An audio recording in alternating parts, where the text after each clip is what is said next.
I came for one of their producers on TikTok, but he came for me first. As much as we don't like Nick Viall. You gotta go on. He would probably do good on The Circle because he's a manipulator, and that show is all about lying. Welcome back to another recap in a new location. We moved. Hallelujah.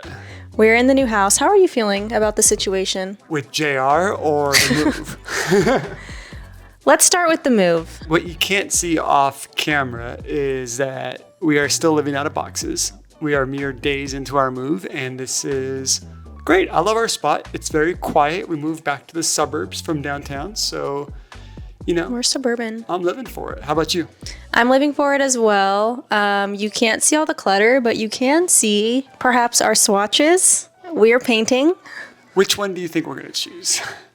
I don't know, they're all so different. Anyway, it has been a hectic past few days, but with everything that went down on the Ultimatum finale and reunion, and even what has been going down on social media afterwards, we had to round out the season with a last little recap. Where do you want to start? I think we need to start with Aria coming for Caleb, because that was the first thing that happened during the reunion. It was too much, and honestly, if you listened to her talking about everything that she's gone through since then, I feel like it was a lot of projection. That's really different from what I said in the last recap, because I do think that Caleb was downplaying his feelings for Aria to not make Mariah mad. But at this point, I truly feel like he is with Mariah now. He's over it. He's moved on. There's no feelings there, despite him liking your stories or watching them or whatever.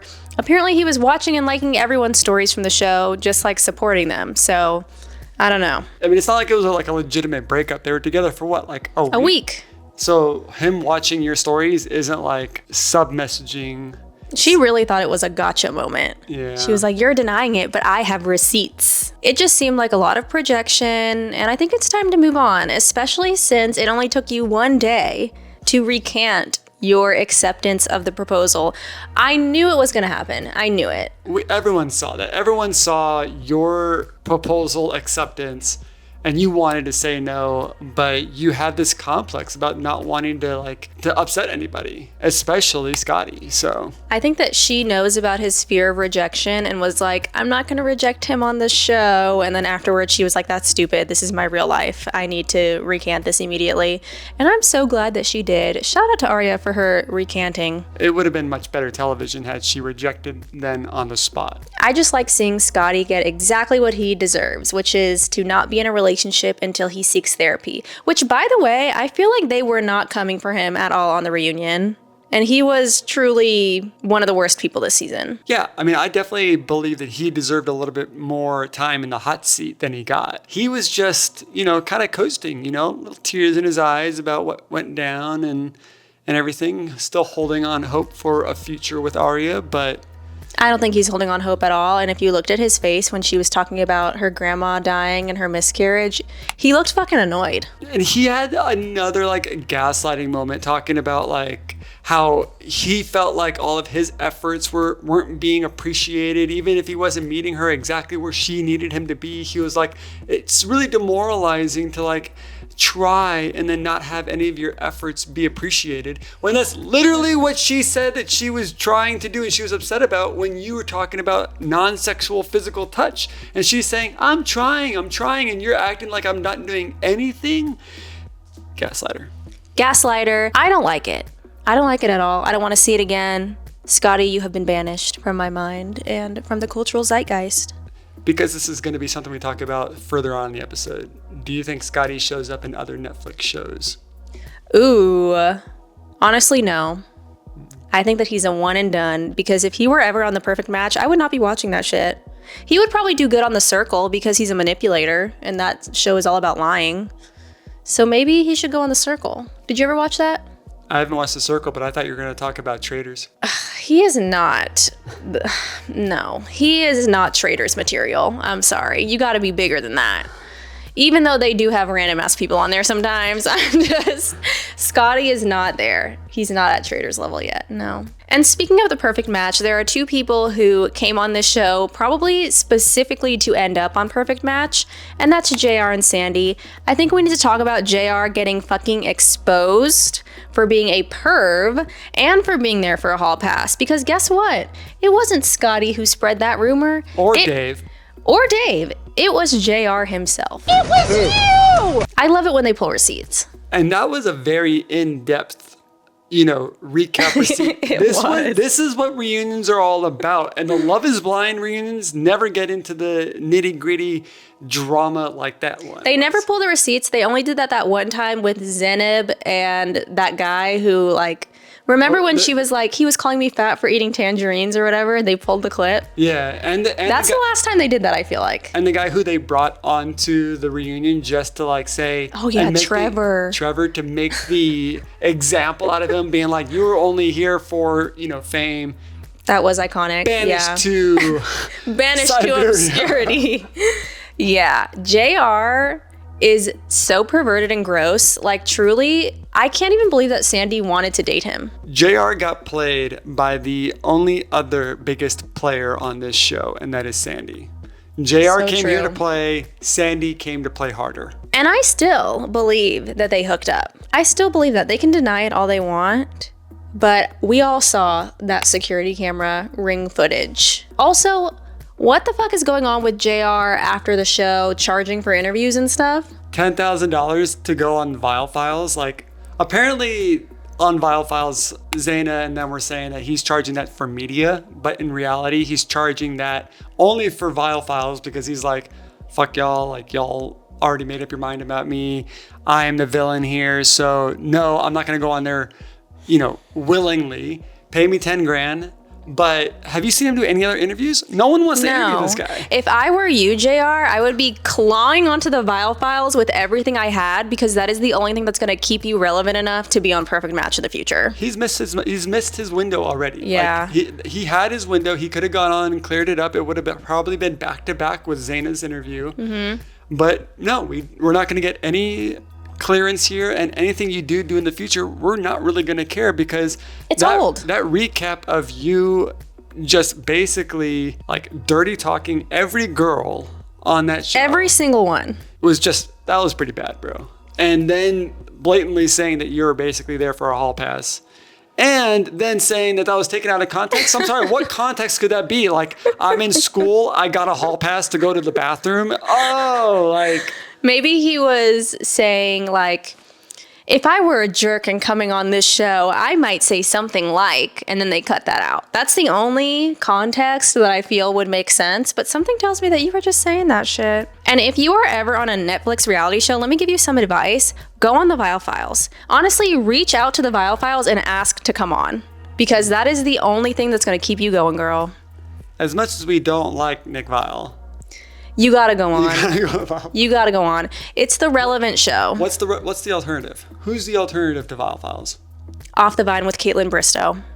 You gotta go on Off the Vine, or you need to go on Viall Files. You gotta get it together somehow. I feel like Sandy's not really taking advantage of her moment either, because I haven't seen any news about her.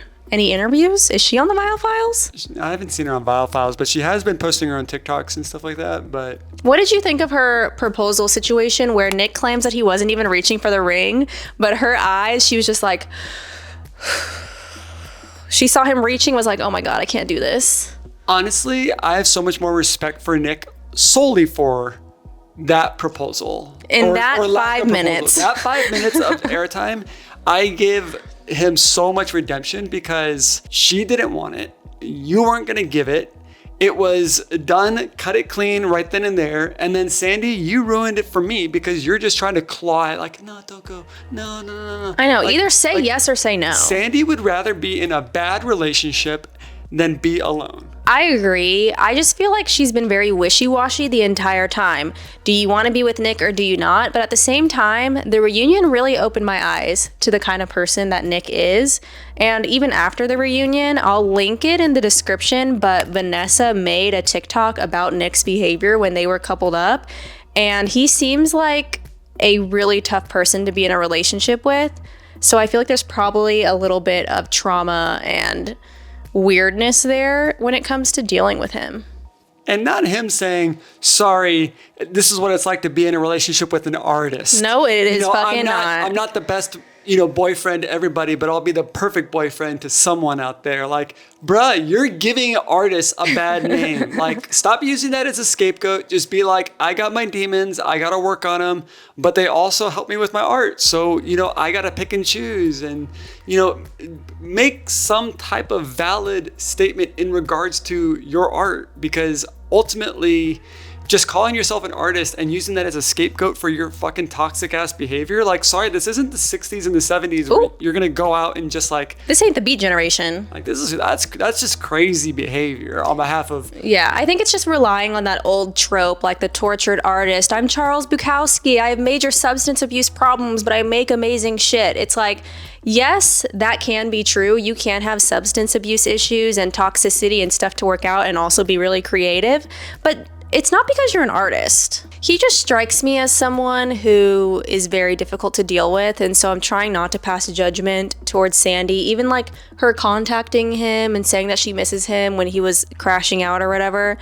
I don't hold it against her because I don't know what the fuck this man has done. Clearly he scared the shit out of Vanessa for her to leave that quick. Yeah, and good thing she did, because she just got engaged to Dave. They posted on social, like, today, that they were engaged, and it worked. And I do think that if they left that experience the way that they did and they were happily together and there was an ultimatum given, I do think it was a long time to wait to get engaged, but they got engaged, so give it to them. Kudos, whatever.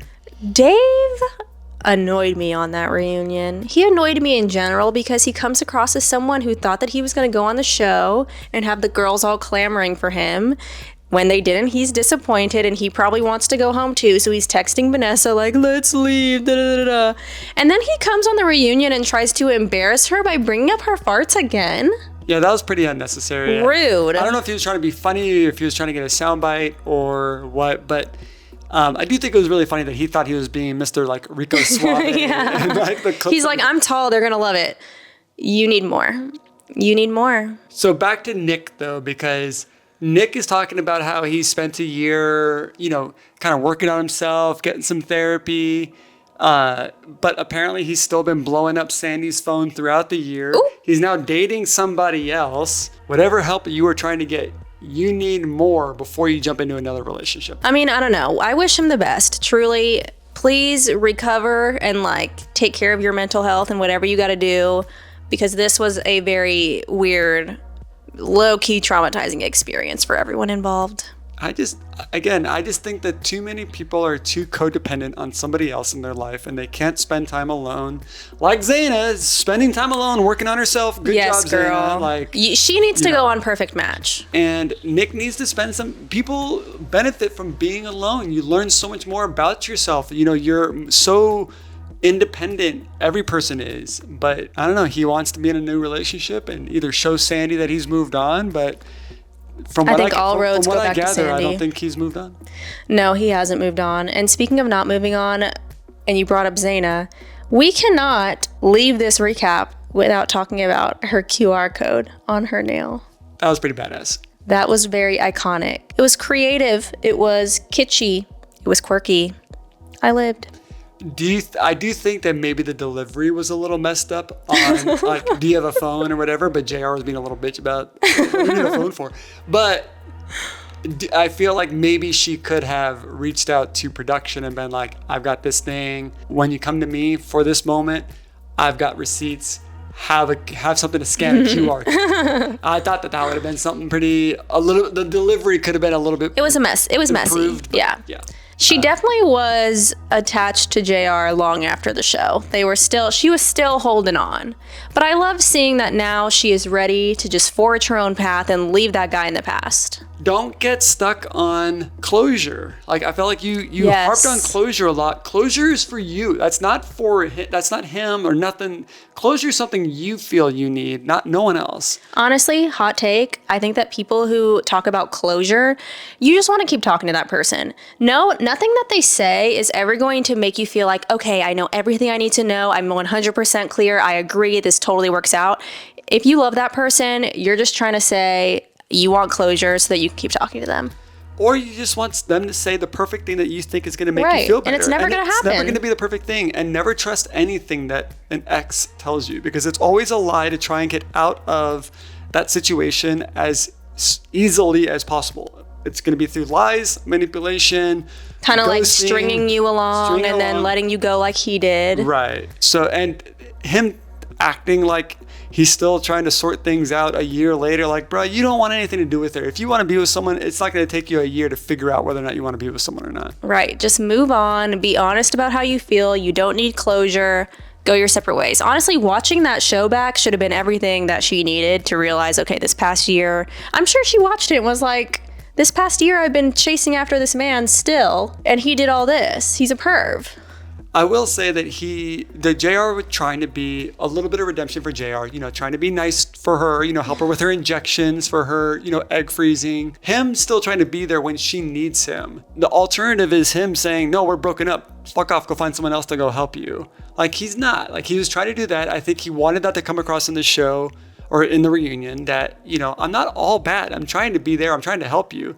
But the problem is that you're stringing her along. You can still be a friend, but say, there's nothing ever going to happen with us. Move on with your life. Right. If you are in a dire situation and you don't know who to call, sure, you can call me and I'll be there for you. But like, there is no hope. This means nothing. Like, there's no romantic thing anymore. Just be honest about it. JR, ultimately, I think you talk a good game, but I don't think you are as clear and concise with your thoughts, feelings, and emotions as you need to be in these types of moments. So just learn from this and move on. And maybe if they bring up the receipts, just own up to it. I was having fun. I was being a little, pervy. We were laughing. We were all making those jokes. Maybe I went a little far. When you put it all together like that, I do look very pervy. I apologize.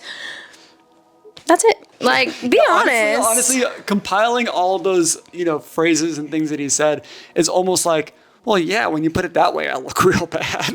Just say that. Don't be like, oh, well, I know I didn't mean that wasn't right. Context or whatever. Girl. But I just cannot imagine talking to someone that I've met mere hours prior and saying shit like, oh, yeah, man, like, I love with the, with a little reaction, like, bruh. Why would you ever say that? Honestly, them putting that specific thing in the reunion was cringe. And honestly, like, you need to know that you're being recorded. I know he knows that he was being recorded too. He's on the show. Like, you want your grandma to see that? Like, what the hell's going on here? Like, I genuinely think that because they're being filmed so much, they often are just like, there's no way that they're gonna use all of this, whatever. Okay, now, if you weren't a reality TV girly, like, I wasn't a reality TV guy before you. If I were to go on this show, I think the homework that you have to do is watch every season. Absolutely. Watch every season. And pay attention to the editing. And honestly, watch as many shows and reunions as you can before you go on. If you are not a reality TV person, shout out to anybody going on a future show. You have to do your research because they will do it, whatever they need for the plot. And if you're giving them ammo, they will use it. They will use any ammo they can. They will use anything that you tell them in the psyche eval, in the interviews before, which is probably why Nick allegedly didn't tell anyone about his substance use. But they will use everything they can against you. If you talk about you have a shitty relationship with your siblings, they're gonna bring your siblings on the show. If you have like a fear of abandonment, they're gonna put you in a situation where you get abandoned. Like, it's just all part of the game. If I were on the ultimatum, I would play that game. I would be in cahoots with the producers. Like, what do you need? Because that's how you get a good edit. You have to go along with it. You can't rock the boat. That's why JR got caught up, I think. I think Brie is one of these rare people who would be perfect both in the producer role and as a contestant, because she would play the game and she knows how to manipulate the game. I do. I know how they manipulate the game, and I do think that I would be an excellent reality TV producer because I would just level with you. Like, look, we're trying to do a nice storyline where you guys fall in love and like blah, blah, blah. Work with me here. You got to give me some tension. Tell me what you need to do and I'll do it. I'll show up at the grandma's house or I will throw that drink in his face. Tell me what you need and I got you. Can you wear this crop top instead of that cardigan sweater when you meet his parents? Stuff like that. Little things that you got to do. And you know what? If anyone from Kinetic Entertainment is watching this and wants to reach out to potentially bring me on, let me know. Let me know. It could be interesting. I don't think we're in good standing right now because I came for one of their producers on TikTok, but he came for me first. Fuck him. Fuck him. Overall, I'm very satisfied with this season of The Ultimatum. I'm very satisfied with all of the choices and where everyone has ended up. And I think that the reunion was a lot better than past reunions because they actually asked what we want to know. Nick and Vanessa, you have heard our outcries. You have listened to the public.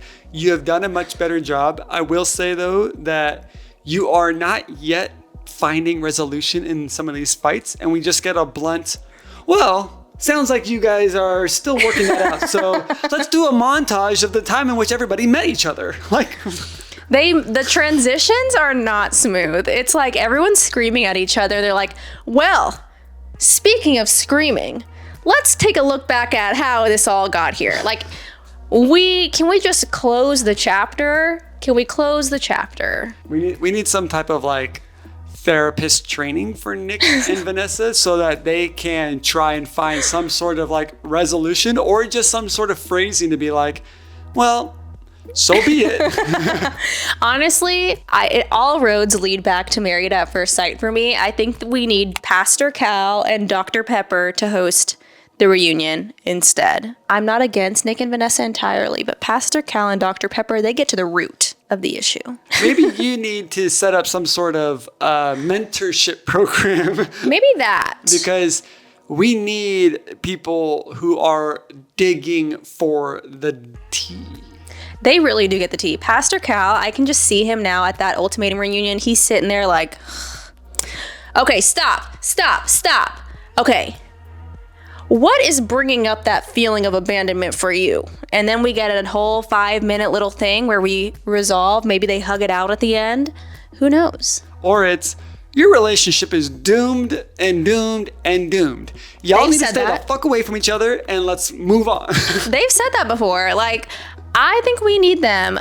Should we start a change.org petition to get Pastor Cal at least on the show? I love Dr. Pepper too, but somebody. Married at First Sight is unparalleled. I mean, you can't even beat it. I really enjoyed doing these recaps as per usual. Who knows what the next one will be? I just saw the trailer for The Traitors season 3, so maybe we'll come on and recap that. If you guys aren't watching The Traitors, watch it and watch our recaps because it is a superior show. Quite the manipulation. Great. Super fun, super interesting, and they have a very good production vibe for that. Very, very good. Very, very interesting. I'm excited to see who the traitors are this season. But let us know if you like these recaps. Do you like Will still? I feel like we're still getting good reviews on Will, so that's great. And not just from your mother. It was just from my mom this past time. But we've gotten compliments from strangers before, so keep them coming, honestly. And follow me on TikTok if you like to hear about reality TV and pop culture, internet history, stuff like that. Subscribe to the channel if you like these recaps. Comment if you want Bria to do some videos, some vlogs on our new home and putting it all together as well, because that is content that I think she could deliver to y'all. And get ready for some sneak peek content coming up pretty soon for a new segment on this channel with the one and only Bria Stewart. Wow. Oh my gosh, you're like eluding. Something is coming. A secret project, if you will. That was a little hint. Anyway, on that note, I guess we'll say goodbye. Signing off on the recaps for The Ultimatum in 3, 2, 1, deuces.